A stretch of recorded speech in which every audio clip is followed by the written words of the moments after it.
Haryana police के बच्चे agitation में बैठे थे पंचकुला। जवाहर 2.5 महीने से लगभग जवाहर यादव जी वहाँ पे आए, ओएसडी साहब। बच्चों को कहा भाई 15 दिन के अंदर तुम्हारी ज्वाइनिंग या कुछ ना कुछ प्रोसेस हम शुरू कर देंगे। आज उन बातों को 8 या 9 दिन हो चुके हैं। देखिए 15 दिन की बात हुई थी, आप स्वयं इसको बता रहे कि 7 या 8 दिन पहले की बात है, तो 15 दिन का आप एक बार तसल्ली रखें।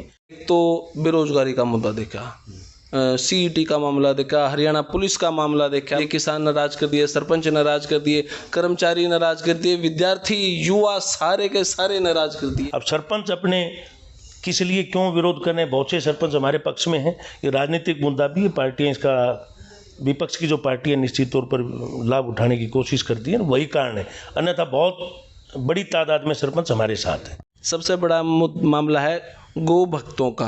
दोनों के बीच में बड़े स्तर पर टकराव है।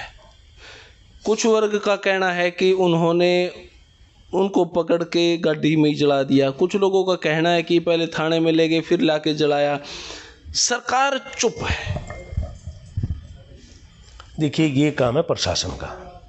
जींद में सरपंच के डंडे लगे, जो ओल्ड पेंशन स्कीम है उनके डंडे लगे, बेरोजगार का डंडे लगे। विकास के काम में बाधा बनाने का काम करते हैं, ऐसा कुछ नहीं है। सरपंचों का समर्थन जो है बीजेपी के साथ है, सरकार के साथ है, और विपक्ष के जो सरपंच हैं वो अपनी तरफ से प्रयास और प्रयत्न तो करेंगे। तो सारे भाई ना भाई मेरी राम राम। मैं जगदीप शर्मा, स्टेप अप जय यूट्यूब चैनल पर आपका स्वागत करता हूँ। भिवानी में हूँ और भिवानी में हमारे साथ है मुकेश गौड़ जी। भाई साहब राम राम। राम राम जगदीप भाई, कैसे हैं? एकदम बढ़िया भाई साहब, कैसे हो आप? मैं अच्छा हूँ। अच्छा, आज तो पूरी धूप खिली खिली थी। जैसे ही मैं जींद से चला और भिवानी में एंट्री करी तो मेरा एक दोस्त था, वो बोला यार भिवानी में तो नू लग गया, कई साल बाद वो आज आया था भिवानी में, नू लग गया जुकर जींद 10 साल पहले जींद में अंडा करते नू भिवानी लग गया है। कहाँ तो भिवानी अव्वल दर्जे का लगा करता, आज वो भिवानी नू लगा जो 10 साल पहले जींद में हंडा करते ऐसा होगा। मतलब इतना कुछ ही नहीं होया भिवानी में। मेरे ख्याल से आपका जो दोस्त था उसने आंखों पर चश्मा लगा रखा था और उसको कुछ दिखाई नहीं दिया। जैसे आप जींद से एंटर करते हैं, एक शानदार 4 लाइन का रोड चमचमाता हुआ आपका स्वागत करते हैं। उसके आगे आप आते थे, एक जो है रेलवे ब्रिज, जिसका बहुत वर्षों से जिसका इंतजार था, वो एक पुल दिखता है। उसे जैसे ही आप आगे निकलते थे आपको मेडिकल कॉलेज की बिल्डिंग बनती हुई दिखाई देगी, 8 मंजिला। तो उससे थोड़ा सा आप आगे चलेंगे तो राइट हैंड को आप यूनिवर्सिटी के कैंपस का काम आपको दिखाई देगा। लेफ्ट हैंड अभी पूरी नहीं हुई, उससे आप जैसे ही थोड़ा सा लेफ्ट को टर्न करेंगे तो उसके ऊपर आपको नया शिक्षा बोर्ड के नई जो बिल्डिंग बनी है, नया जो दीवार बना है, वो सारी चीज़ें दिखाई देंगी। उससे थोड़ा सा आप आगे जाएंगे तो आपको कम्युनिटी सेंटर और जिमखाना क्लब बना हुआ दिखाई देगा। तो आप ऐसे नहीं उस व्यक्ति को कहेंगे चश्मा उतार के देखें। एक चार्जिंग वाली स्कूटी अगर 35,000 रुपये की हुआ जो 30 तो ऊपर नहीं चढ़ दी। एक ग्लोस्टर गाड़ी है जो 200 बाज ले हुआ है। मैं अगर उस चार्जिंग वाली स्कूटी पे चलूँ और आप ग्लोस्टर पे चलो तो मैं आपसे पहले भिवानी आसी चौक पर पहुंच सकूँ। आपके इतने शानदार पुल और इतने शानदार रोड और जो आपका गोल चक्कर है पूरा भिवानी का, इतनी बदतर हालत है भाई। भिवानी वाले बता दियो भाई कितना बुरी स्थिति आज भिवानी की है। मैं तो भिवानी पर काम भी कर रहा हूँ। भिवानी का तो नगर पालिका पर कितने बड़े बड़े केस लगे हैं, कितने बड़े बड़े करप्शन हुए हैं, उससे तो आप भी अछूते नहीं हो। चलो आपका खैर राजनीतिक मामला है, अपना कहना अच्छा है, ठीक है, लेकिन भिवानी वाला के दिल पर पत्थर रख के बेचारे कुछ कह नहीं सकते। आपके 2-3 सवाल इकट्ठे हो गए जी। पहले तो टेम्पू का जो आपने जो बिजली वाली स्कूटी का उसका बातचीत की, तो उसमें आपको एक जो बेसिक डिफरेंस आपको नजर आएगा वो ये आएगा कि वो 3 फुट चौड़ी है और ये 6 फीट चौड़ी है। तो 6 फीट के साधन को निकलने के लिए ना इतना लंबा सुनो भाई साहब, आप पुल पे अगर एक बस न चढ़ना, बस पे अगर पुल न चढ़ना हो ना रिक्शा कर सके। अरे नहीं भाई साहब, सारा पुल टूटा। जल्दी भाई आपने पहले सुना करो आप पूरी। जब आप बाजार में निकलते हैं, बाजार में भीड़ भड़का होता है, तो कंजेस्टेड एरिया होने की वजह से ये शहर कोई अब इसको आप ऐसे कर नहीं सकते। शहर तो जो 70-80 साल में जिसका जो निर्माण पहले हुआ, तो शहर के अंदर की सड़कें तो उतनी रहेंगी ना जो आप हैं। हमने तो जो बाद की सड़कें बनी उन्हीं को तो चौड़ा कर सकते। पुराने शहर को कैसे आप चौड़ा कर दोगे? वो तो जैसे है वैसा ही रहेगा। तो उस शहर में, पुराने शहर में से निकलते हुए आपको 100% जो बिजली वाली स्कूटी उसका लाभ मिलेगा, उसी में चलना चाहिए आपको। चलो भाई भिवानी वाले जाने इस बात ने तो मैं तो करके कंपेयर करूँगा। तो दूसरा विषय आवा है कि जी एक तोशाम है, एक भिवानी है। आपकी दोनों जगह बड़ी खतरनाक नज़र है। अपना कंसेप्ट क्या है, भिवानी या तोशाम? क्योंकि भिवानी में भी आपका ही विधायक है और तोशाम में भी शशि परमार जी हैं जो मेरे ख्याल से 50-55 हज़ार वोट ले गए थे। तो दोनों ही जगह औखा सिस्टम है। आप हाँ या ना में कंफर्म करा दें कि आप इलेक्शन कहाँ से लड़ोगे? नहीं, ये मैं तय करने वाला नहीं हूँ, ये तय करेगी पार्टी। पार्टी किसके ऊपर किसको अपनी तरफ से कैंडिडेट उतार दी, पार्टी ने तय करना है। मैंने पिछली बार तो शाम से बड़ी शानदार तैयारी की थी, परंतु मुझे पार्टी ने चुनाव लड़ने का मौका नहीं दिया और शशि परमार को मौका दिया। ये मेरी मेहनत थी। शशि परमार जी तो जिस दिन टिकट मिली उसके अगले दिन वहाँ पर गए थे। उससे पहले शशि परमार जी ने पूरे इलाके को देखा भी नहीं था, परंतु मैंने मेहनत की, लोगों के बीच में गए। पार्टी ने जो विकास के नए आवाम स्थापित किए वो एक एक गाँव में जा करके, घरों में जा करके हमने बताया। इसी के परिणाम पार्टी का वहाँ पर बहुत बड़ा वोट बैंक मोदी जी और मनोहर जी की आइडियोलॉजी से को हमने बताया और उनकी वजह से ये वोट बैंक खड़ा हुआ। शशि परमार जी को अच्छा वोट मिला वहाँ पर। अच्छा वोट बैंक मिलना अलग बात है, जितना ही कंफर्म हुआ है। दूसरी बात यह है कि तो शाम से तो एक बहन जी भी सुनी है कहीं ना कहीं। नहीं, कोई भी लाइन में कोई भी लड़ सकता है, चुनाव की तैयारी कोई भी कर सकता है, सब स्वतंत्र हैं और हम तो चाहते हैं कि ज़्यादा से ज़्यादा लोग तैयारी करें। आप मेरी व्यक्तिगत कह रहे हैं कि 2 जगह से, तो मैं जब प्रदेश का अध्यक्ष था तो मैं 90 की 90 विधानसभाओं मैंने प्रवास किया। पार्टी किसको कहाँ से लड़ाएगी पार्टी तय करती है। ये तो पार्टी। भिवानी से क्या लग रहा है आपको? भिवानी से भी आपकी तैयारी अच्छी है? हाँ, तो भिवानी में तो मैं वर्षों से यहाँ रहे हैं, लोगों के बीच में दुख सुख के साथी रहे, यहीं पढ़ाई लिखाई की, यहीं व्यापार धंधे किए, जो भी काम किया, तो भिवानी में लोगों से बड़ा अच्छा संपर्क है। अगर पार्टी मौका देती तो मुझे ना तो शाम से दिक्कत है ना भिवानी से दिक्कत है। मजबूती के साथ चुनाव लड़ेंगे। पार्टी ने मौका ही नहीं दिया तो फिर कहाँ? पार्टी ने मौका नहीं दिया तो पार्टी की जय जयकार, पार्टी का काम करेंगे। पहले भी तो ऐसा ही यूँ भी तो अगर ना भाई मेरे को तो इलेक्शन लड़ना ही है ना, ऐसा कुछ नहीं। पार्टी अगर मौका देगी तो चुनाव लड़ेंगे, नहीं देगी तो जिसको चुनाव लड़वाएगी उसकी मदद करेंगे। कहीं ना कहीं खबरें, एक बड़ी खबर आई है कि 10 जो लोकसभा सीट है उनमें से 7 सीटों को चेंज करेगी सरकार। उनमें 7 कोई अलग अलग आदमी आएंगे, वो 10 के 10 नहीं रहेंगे। 10 में से 7 लोकसभा के मेंबर बदले जाएंगे और वो 7 में से वो होंगे जो विधायक हैं एट प्रेजेंट, कोई नया भी हो सकता है। तो कहने का मतलब है ये अदला बदली होगी। जो लोकसभा का मेंबर है उसको विधानसभा का कार्यभार दिया जा सकता है, जो विधानसभा का उसको लोकसभा का। ये राजनीतिक शिगुफे हैं। देखो, ये तो पार्लियामेंट्री बोर्ड तय करेगा। अगर कोई स्टेटमेंट पार्लियामेंट्री बोर्ड की तरफ से ये आई है तो उसको आप आधिकारिक मान सकते हो। ऐसे तो कोई भी फेसबुक के ऊपर लिखना होता है, सुबह सुबह उठ के आदमी ने कोई कुछ ना कुछ टाइप करना होता है, किसी ने टाइप कर दिया होगा, उसको आप पारने के ऐसा कुछ होगा। ऐसा मुझे तो लगता है नहीं। मेरा ना वो सत्र है कि सत्र की बात मेरे से कोई चर्चा करे, क्योंकि सरकार हर बार कुछ ना कुछ, हर राज्यों में भाजपा की जो चाल देखा वो हर राज्य में कुछ ना कुछ नया एक्सपेरिमेंट करा है और कहीं ना कहीं सक्सेस भी हो जाए। तो क्या ऐसा होने के चांस हैं? हाँ, गुजरात में ऐसा एक्सपेरिमेंट किया था, वो सक्सेस भी रहा। तो पार्टी ने तय करना है कि वो इस चुनाव के हरियाणा के अंदर किस प्रकार की काम करेगी, किस प्रकार की उनकी सोच रहेगी, तो पार्टी का शीर्ष नेतृत्व भी तय करेगा। मैंने अभी हाल फिलहाल 2-1 महीने में कितने सारे मुद्दे देखे। एक तो बेरोजगारी का मुद्दा देखा, CET का मामला देखा, हरियाणा पुलिस का मामला देखा मैंने। नया और बताऊं तो जो ओल्ड पेंशन स्कीम है इसका मामला देखा, और बताऊं तो आपको सरपंची का मामला देखा। सारे ही वर्ग तो आपने नाराज कर दिए, किसान नाराज कर दिए, सरपंच नाराज कर दिए, कर्मचारी नाराज कर दिए, विद्यार्थी युवा सारे के सारे नाराज कर दिए। इसका मतलब क्या मुख्यमंत्री साहब सभी जो 40-42 आपके विधायक है और जो 10 सांसद है सबको हराने का ठेका लेंगे क्या? क्योंकि माहौल ही ऐसा होता है। मुख्यमंत्री जी ने जो सबसे बड़ा ठेका ले रखा है वो ले रखा है हरियाणा प्रदेश के विकास का, और निरंतर लगातार जो है वो पिछले 8 वर्षों में जो विकास उन्होंने किया है वो बताने की आवश्यकता नहीं। आज भी 1,83,000 करोड़ रुपए का बजट उन्होंने प्रस्तुत किया। सरपंचों वाला जो विषय है, तो मैं अगर इसको मेरी तरफ से अगर मैं बताऊं तो आज मैं अखबार सुबह पढ़ रहा था तो उसमें 1180 करोड़ रुपए केवल इसलिए बचत की सरकार ने कि जो है ना ऑनलाइन बहुत सी चीज़ें हमने ऑनलाइन कर दी। तो जैसे जैसे आप मैन पावर से हटाएंगे कुछ चीज़ें जो मैनुअली आप करते थे उसको ऑनलाइन चढ़ाएंगे तो भ्रष्टाचार के तरीके कम हो जाते हैं और विकास के रास्ते भी खुल जाते हैं। तो इसलिए उसको शुरू किया। बाकी सरकार इसके ऊपर गंभीरता से विचार करिए। जो पार्टी ने तय कर दिया, सरकार ने जो तय कर दिया उसके ऊपर लगी हुई है। अब सरपंच अपने किस लिए क्यों विरोध करने, बहुत से सरपंच हमारे पक्ष में हैं। ये राजनीतिक मुद्दा भी है। पार्टियाँ इसका, विपक्ष की जो पार्टी है निश्चित तौर पर लाभ उठाने की कोशिश करती है, वही कारण है। अन्यथा बहुत बड़ी तादाद में सरपंच हमारे साथ हैं।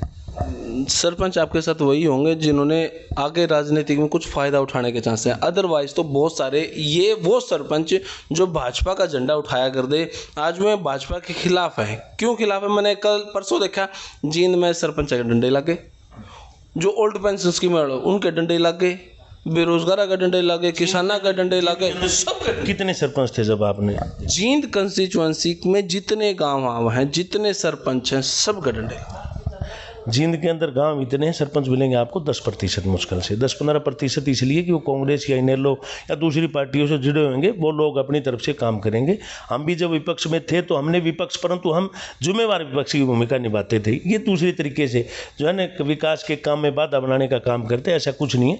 सरपंचों का समर्थन जो है बीजेपी के साथ है, सरकार के साथ है, और विपक्ष के जो सरपंच हैं वो अपनी तरफ से प्रयास और प्रयत्न तो करेंगे।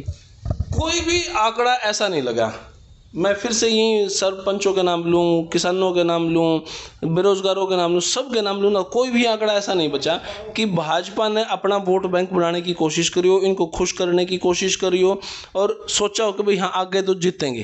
कोई भी आंकड़ा ऐसा नजर नहीं आ रहा। देखो, वर्ग विशेष को ध्यान में रख के बीजेपी कभी काम नहीं करती। मनोहर लाल जी जब मुख्यमंत्री बने उससे पहले वर्ग विशेष के लिए आपने किसानों के लिए सुना है बजट में ज़्यादा पैसा डाला है। किसान हो, बेरोजगारों के लिए, लघु और कुटीर उद्योग के लिए, और शिक्षा के ऊपर, स्वास्थ्य के ऊपर, हर वर्ग के लिए हमने, हर क्षेत्र के लिए हमने काम जो है ना बजट पहले के मुकाबले बढ़ाया। पिछली बार 1,61,61,000 था और अब की बार 1,83,000 करोड़ रुपए है। तो पहले से हमने इन चीज़ों के अंदर बढ़ाया है। दूसरी पहले जब कांग्रेस आई, जब 60-65,000 करोड़ कर्जा था, आज 3 लाख प्लस करोड़ कर्जा। नहीं, वो बजट भी बढ़ा है, काम भी बढ़ा है, तो कर्जा बढ़ना स्वाभाविक है। जब आप अब दोनों चीज़ें इकट्ठी नहीं होती, टैक्स भी ज़्यादा नहीं बढ़ा रहे, विकास भी करना है, देश को, प्रदेश को देश में सबसे अग्रणी राज्य भी बनाना है, तो उससे दरम्यान अगर थोड़ा बहुत बढ़ा होगा तो इसे संसाधन में हमारे पास ऐसे बढ़े हैं, कर्जा बढ़ा तो संसाधन में बढ़े हैं। पता नहीं भिवानी में देखकर तो लगता नहीं जी, खैर मना कोई बात नहीं, हमें लगता है, आपको नहीं लगता, पता नहीं कौन सी नज़र से देखते हो, हमें बहुत अच्छे से लगता है कि भिवानी। क्योंकि मैं भाजपा की नज़र से नहीं देखता ना, भाजपा ना, मैं भाजपा की नहीं, मैं आम भिवानी के नागरिक की नज़र से देखता नज़र, आप पार्टी भाजपा की है तो बहुत खुश है। जी जी जी, ठीक है। बात करें, सबसे बड़ा आज हरियाणा के अंदर मुद्दा है गौ तस्करों का, सबसे बड़ा मामला है गौ भक्तों का। दोनों के बीच में बड़े स्तर पर टकराव है। कुछ वर्ग का कहना है कि उन्होंने उनको पकड़ के गाड़ी में ही जला दिया, कुछ लोगों का कहना है कि पहले थाने में ले गए फिर लाके जलाया। सरकार चुप है।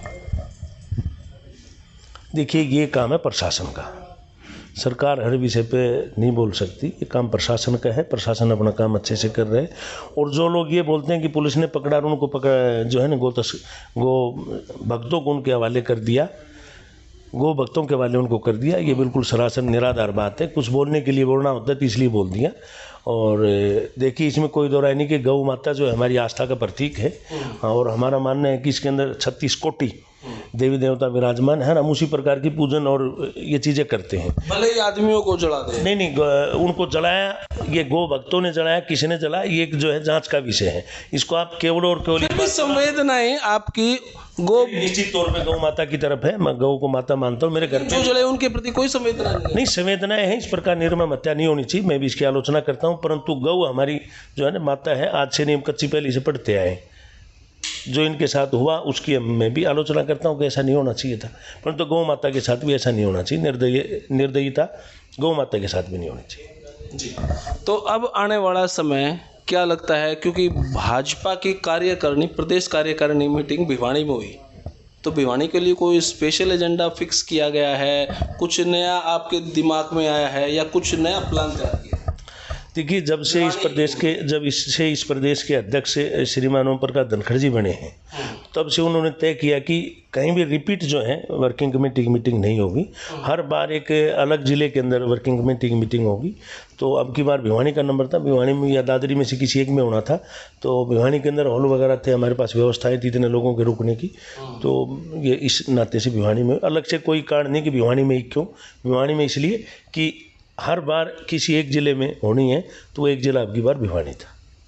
कोई एजेंडा कुछ दिमाग में डाला गया हो भाई भिवानी के लिए कुछ ना? अलग से ऐसा कुछ नहीं। हम संगठन बीजेपी जो है निरंतर कार्य करने वाले कार्यकर्ताओं की एक पार्टी है, कैडर बेस्ड पॉलिटिक्स हम करते हैं, और कार्यकर्ताओं को अपनी तरफ से पार्टी बार बार मीटिंग के माध्यम से, कार्यक्रमों के माध्यम से आगे आने वाले समय में चुनाव जो होगा उसके लिए हमने हमारे अधिकारी जो थे, पार्टी के जो शीर्ष नेता थे, उन्होंने जो बताया उसके ऊपर हम काम करेंगे। निचले स्तर के ऊपर केंद्र में बैठ के होती हैं, फिर प्रदेश में तय होता है, फिर प्रदेश का जिले में तय होता है, जिले का मंडल में, मंडल का शक्ति केंद्र पे, शक्ति केंद्र का बूथ पे, बूथ का पन्ने के ऊपर। हमारा पन्ना स्तर तक का कार्यकर्ता 60 फुट के ऊपर एक जो है ना पन्ना प्रमुख बनाया हुआ है। बहुत बड़ा संगठन है, उसको संभालने के लिए, उसको काम देने के लिए बार बार मीटिंगें निरंतर होती रहती। हरियाणा पुलिस के बच्चे एजिटेशन में बैठे थे पंचकुला, जवाहर 2.5 महीने से लगभग जवाहर यादव जी वहाँ पे आए, ओएसडी साहब, बच्चों को कहा भाई 15 दिन के अंदर तुम्हारी ज्वाइनिंग या कुछ ना कुछ प्रोसेस हम शुरू कर देंगे। आज उन बातों को 8 या 9 दिन हो चुके हैं। आपको क्या लगता है, या मतलब उन्होंने फिर अपना एजिटेशन तोड़ दिया, जो बना रखा था हट सी वो भी उन्होंने तोड़ दी, अब सब कुछ सारे बच्चे अपने अपने घर चले गए। तो क्या लगता है, क्या जवाहर यादव जी, क्योंकि एक ज़बरदस्त व्यक्ति हैं, ज़बरदस्त एक ओएसडी हैं, उनका दिमाग बड़ा शानदार है, इंटरव्यू मैंने उनका किया, तो क्या उन्होंने जो कहा वो होगा ऐसा? देखिए 15 दिन की बात हुई थी, आप स्वयं इसको बता रहे कि 7 या 8 दिन पहले की बात है। तो 15 दिन का आप एक बार तसल्ली रखें। और रही उन बच्चों की बात जिन्होंने, हरियाणा पुलिस वाले जिन्होंने वहाँ पर काफ़ी दिनों से जो धरने पर बैठे थे, तो ये हमारी उपलब्धि है कि हमारे एक स्टेटमेंट मात्र से वो लोग वहाँ से उठ करके अपने घरों पर चले गए। यानी कि उनका विश्वास हमारे ऊपर है और हम उनके विश्वास को तोड़ेंगे नहीं। 15 दिन की बात हुई है तो कोई खामियां रह जाती हैं, उनको पूरा करने में टाइम लगता है। वरना तो युवाओं के लिए, बेरोजगारों के लिए जो इस सरकार ने किया आज तक किसी ने किया नहीं। 1.25 लाख से ऊपर हमने भर्तियाँ की हैं और इस साल में 2023 में 50,000 से ऊपर 52,000 वैकेंसियाँ मेरे ख्याल से प्रोसेस में हैं। तो बीजेपी की सरकार में मनोहर लाल जी के नेतृत्व में बहुत काम किया है बेरोजगारों के लिए, हमने बहुत रोजगार दिए। बहुत बहुत शुक्रिया, थैंक यू, धन्यवाद। तो भाई यह वीडियो आपने कैसी लगी, क्योंकि जितने भी मुद्दे थे यहीं पे डिस्कस किया जा सकते थे, क्योंकि अलग अलग मुद्दे अलग अलग जगह पे नहीं जाया जा सकता। फिर भी कुछ मुद्दे हैं जो अलग भी कवर करेंगे, लेकिन हमारे सबसे ज़बरदस्त वक्ता हैं हमारे मुकेश गौड़ जी, और फिर बाकी देखेंगे भाई आगे के कुछ होना है। धन्यवाद, जय हिंद, भारत माता की जय, थैंक यू।